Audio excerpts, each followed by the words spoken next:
Essas imagens são do dia 9 de novembro de 1989. O muro que está sendo destruído separava a Alemanha em dois países distintos, com modelos econômicos muito diferentes.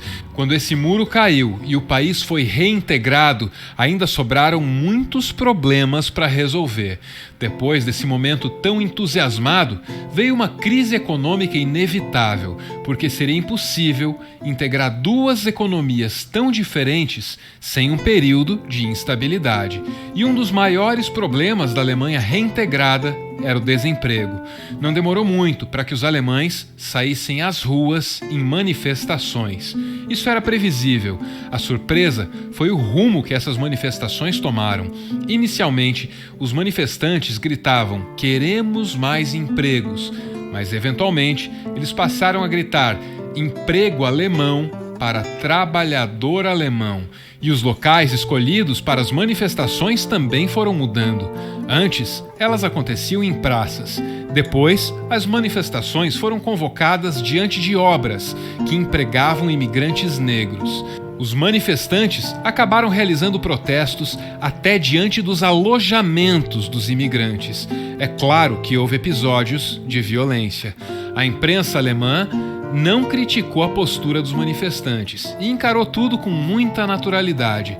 No fim, as lideranças do movimento acabaram exibindo seu verdadeiro repertório ideológico.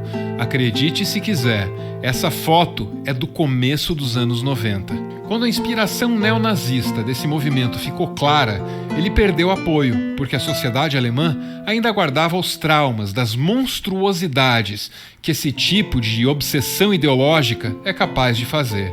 Uma contra-manifestação surgiu para dizer não ao racismo, não ao terror. E o que essa história tem a ver com a polarização política dos nossos dias? Esse cara tem a resposta. A teoria de Koopmans para a polarização política envolve três conceitos distintos: legitimidade, ressonância e visibilidade. Para entender como a polarização acontece, a gente precisa entender esses três conceitos.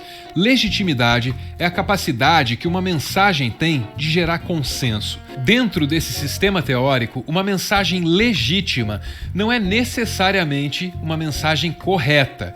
Uma mensagem legítima é uma mensagem com a qual muita gente concorda. Se eu digo, por exemplo, que o filme de estreia de Star Wars é um marco da cultura pop, isso é altamente legítimo, porque muita gente concorda comigo.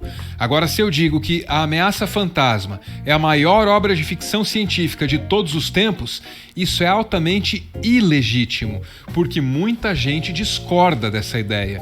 Esse é o significado de legitimidade dentro desse aparato teórico.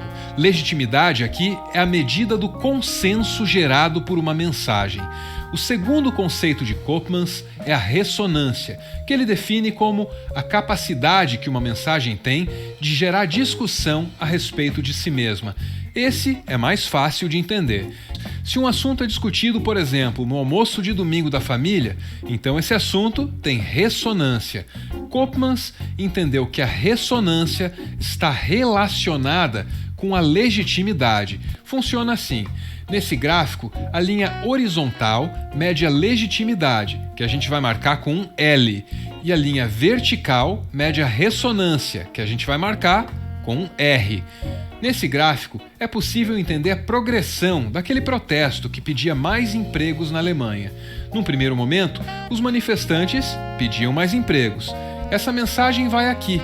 Ela tem legitimidade alta porque ninguém discorda que uma sociedade melhor é uma sociedade em que todo mundo pode trabalhar. Só que, como essa mensagem é consensual, como todo mundo concorda com isso, então não tem margem para debater nada a respeito dessa mensagem. E se não dá para debater, não tem ressonância, como indica a curva. Num segundo momento, os manifestantes pedem emprego alemão para trabalhador alemão.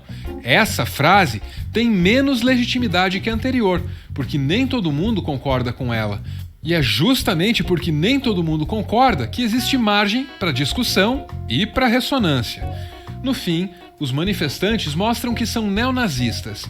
Aqui é o pior momento da legitimidade do protesto, porque na sociedade alemã do início da década de 90, quase todo mundo discordava desse gesto. E se quase todo mundo discorda, também não tem margem para debater. E assim, a ressonância cai e o protesto some. O que esse modelo mostra é que a manifestação gerou mais ressonância justamente no seu momento mais polarizador, aquele que pedia emprego alemão para trabalhador alemão. Isso é importante porque, segundo esse estudo, a ressonância gera visibilidade. E visibilidade aqui significa a extensão da cobertura dos meios de comunicação de massa. Ou seja, se um assunto ganha cobertura em rádio, TV e jornal, ele tem visibilidade. As redações jornalísticas tendem a colocar em pauta os assuntos que geram ressonância, que são discutidos no ambiente privado. E quando você olha para esse gráfico e entende que a ressonância é um fenômeno das mensagens polarizadoras, aí você percebe. A polêmica sempre tem vantagem na competição por espaço na mídia.